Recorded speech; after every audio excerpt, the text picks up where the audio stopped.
बहनों और भाइयों, लोकसभा चुनाव के 5 चरण संपन्न हो चुके हैं और इन 5 चरणों में देश के अंदर उत्तर, दक्षिण, पूरब, पश्चिम अलग अलग राज्यों में मुझे जाने का अवसर प्राप्त हुआ है। बहनों और भाइयों, उत्तर प्रदेश में भी अब तक 53 सीटों पर चुनाव संपन्न हो चुके हैं, लेकिन जनता के मन में जो उत्साह है 4 जून को क्या होने जा रहा है, ये पहले से ही जनता जनार्दन के सामने पहले से स्पष्ट है। और जनता जनार्दन पूरे देश के अंदर एक स्वर में बोल रही है कि फिर एक बार थोड़ा खलीलाबाद की आवाज में लगाइए, मैदावल की आवाज।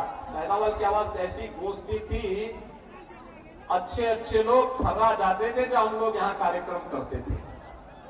फिर एक बार, फिर एक बार, फिर एक बार, और अब की बार 400 पार। जब 400 पार की बात हम करते हैं तो बहनों और भाइयों, समाजवादी पार्टी को 400 सीटों पर चुनाव भी नहीं लड़ी है और वह कहती है कैसे होगा, तो जनता की ओर से आवाज आती है कि जो राम को लाए हैं, क्या आती है आवाज, जो राम को लाए हैं, जो राम को लाए हैं, सहमत है ना? आप में से कितने लोग अयोध्या रामलला का दर्शन करने के लिए गए हैं? वाह भाई, पूरा का पूरा खल्लाबाद, पूरा का पूरा मैदावल गया है। अभिनंदन करता हूं मैं आप सबका। बहनों और भाइयों, 500 वर्षों का इंतजार समाप्त हुआ है। अयोध्या में रामलला विराजमान हुए हैं। याद करिए, आपके लिए तो एक तरफ अयोध्या में रामलला का विराजमान हुआ, दूसरी तरफ इंटरनेशनल एयरपोर्ट का नामकरण महर्षि वाल्मीकि के नाम पर, रेल बसेरा का नामकरण निषाद राज के नाम पर, और भोजनालय का नामकरण जहां पे गरीबों को, जनता, श्रद्धालुओं को भोजन मिल रहा है, उसका नाम पर माता सबरी के नाम पर वो बना हुआ है। याद करिए, ये समाजवादी पार्टी के लोग राम भक्तों पर गोली चलाते थे और आज अयोध्या में राम भक्तों पर पुष्प वर्षा हो रही है, पुष्प वर्षा। ये लोग राम भक्तों पर गोली चलाते थे, कहते थे परिंदा भी पर नहीं मार सकता।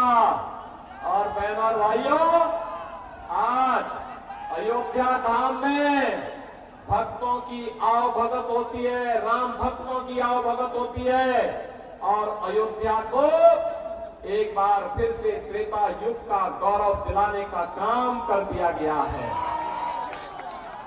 ये समाजवादी पार्टी राम भक्तों पर तो गोली चलाती है और जिन आतंकवादियों ने राम मंदिर पर आतंकी हमला किया था, उनके मुकदमों को बेशर्मी के साथ वापस लेने का काम करती है।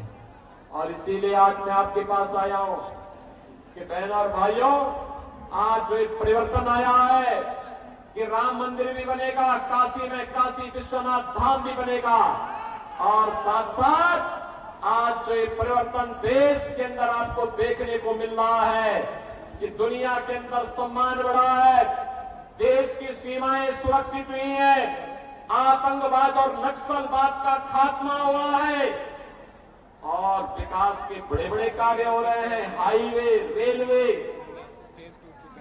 Medical college, IIT, IIM, AIIMS, Gorakhpur में एम्स बन गया है, फर्टिलाइजर कारखाना फिर से चालू हो गया है, नए नए उद्योग लग रहे हैं, पर्यटन के नए केंद्र के रूप में बाबा तामेश्वर नाथ का धाम भी विकसित हो रहा है और संत कबीर नगर की पावन महानिर्वाण स्थली को कबीर पीठ के रूप में एक बार शोध और इनोवेशन के नए केंद्र के रूप में विकसित किया जा रहा है। प्रतिभा का पुराना बर्तन उद्योग वन डिस्ट्रिक्ट वन प्रोडक्ट में फिर से पुनर्जीवित हो रहा है। और यही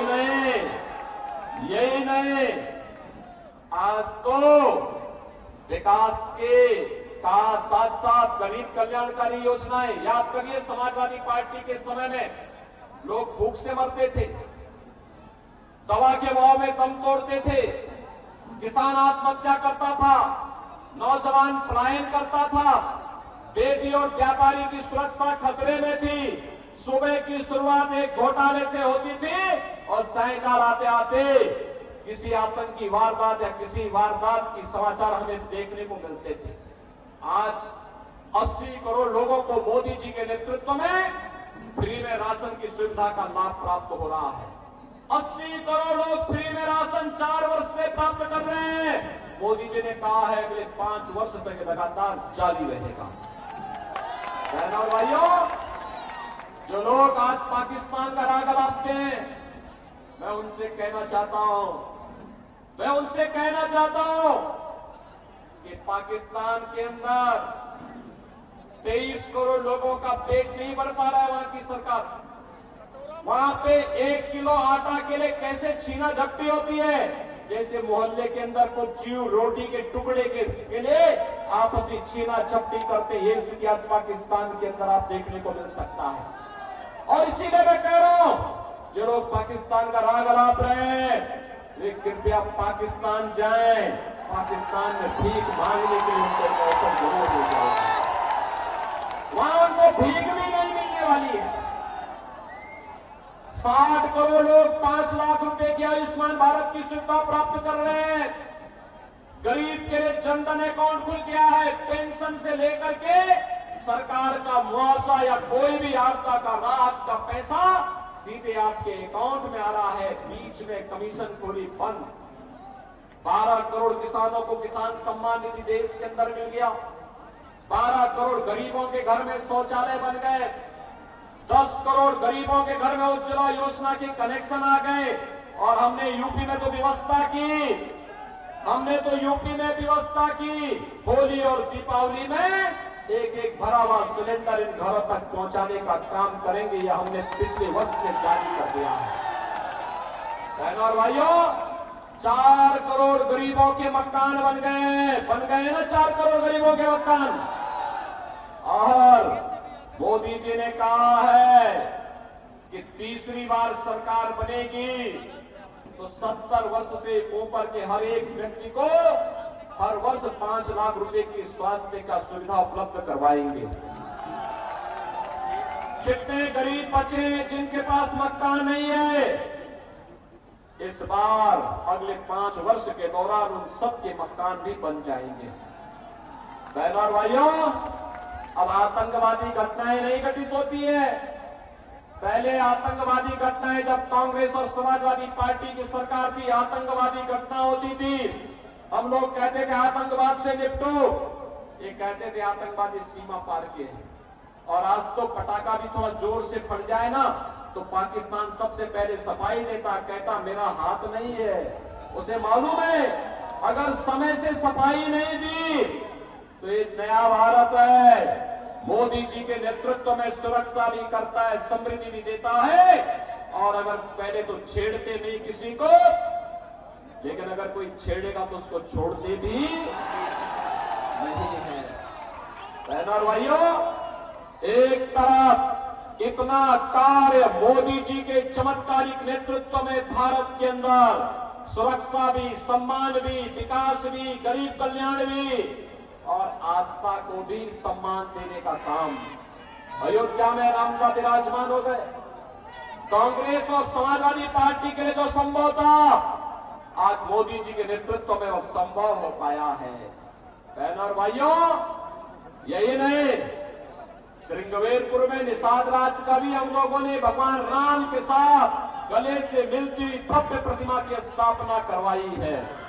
उनके किले का पुनरुद्धार की कार्रवाई भी आगे बढ़ रही है। महापुरुषों का सम्मान कैसे होना चाहिए, ये जानना है, देखना है तो भारतीय जनता पार्टी की सरकारें करवा रही हैं। और इसीलिए मैं आया हूं बहनों और भाइयों, एक तरफ भारतीय जनता पार्टी मोदी जी के नेतृत्व में राम भक्तों के दल के साथ में है और दूसरी तरफ सारे राम द्रोही एक साथ खड़े होकर के मोदी जी को रोकना चाहते हैं। बहनों भाइयों, इनका कोई अपना एजेंडा नहीं है। ये तो अनुसूचित जाति, जनजाति और पिछड़ी जाति के आरक्षण के अधिकार में सेंध लगाने के लिए समाजवादी पार्टी और कांग्रेस का गठबंधन हुआ है। इन लोगों का एक कहना है कि अगर ये सत्ता में आए तो अनुसूचित जाति और पिछड़ी जाति को जो आरक्षण का लाभ मिलता है उसका आधा हिस्सा काट करके मुसलमानों को दे देंगे।